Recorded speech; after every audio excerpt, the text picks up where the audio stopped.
Well, could there be trouble brewing inside the White House? Vice President Joe Biden is reportedly, quote, ticked off at the way the president forced out Defense Secretary Chuck Hagel. That's certainly a far cry from the appearance that you normally put up.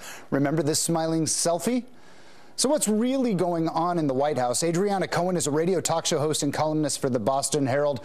Good morning, Adriana.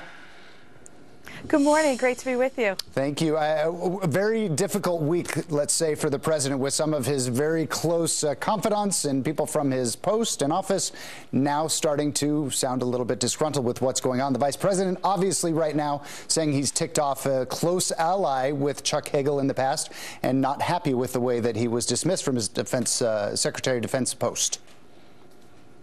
That's right. I can understand Vice President Biden's frustration. Chuck Hagel was a longtime friend and ally, like you said, and he was ceremoniously, pushed out of this position. And I can't blame Chuck Hagel for even, being frustrated with this administration. The American people are frustrated with President Obama's feckless, rudderless foreign policy. We're at war with ISIS.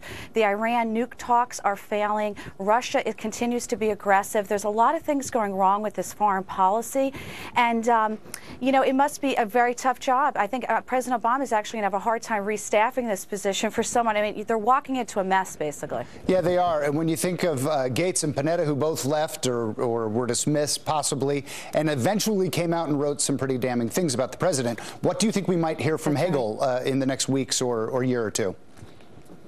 I think he's going to be very critical. He was not for the Gitmo prisoners being released. Obviously, that's a bad thing to do, to release terrorists who we know when these Gitmo terrorists get released, many of them re-up with jihad, which is bad for America. It puts our troops in danger, and it also puts Americans living overseas in the Middle East and elsewhere at danger of being held captive or taken hostage. So this is absolutely the wrong time to be closing Gitmo when we're at war with ISIS. And, this terrorist organization is growing. They're getting more powerful. We shouldn't empower them with more terrorists. So I know that was one of the things that Chuck Hagel was frustrated with. He was also frustrated with President Obama's lack of strategy on how to deal with Syria and how to deal with, the Syrian dictator Assad.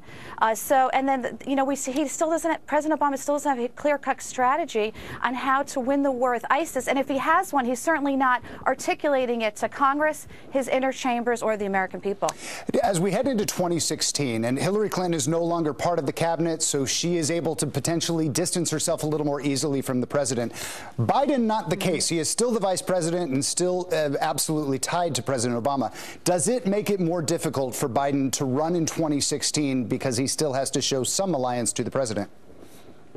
Absolutely. I think it's going to be virtually impossible for him, to be honest. If I were him, I wouldn't even run, because there's no way that he can separate himself from this disastrous presidency. This is a presidency that has been plagued in scandals, controversy, a failed domestic and foreign policy. And so Vice President Biden, like it or not, is tethered to that. And so he can't remove himself from it.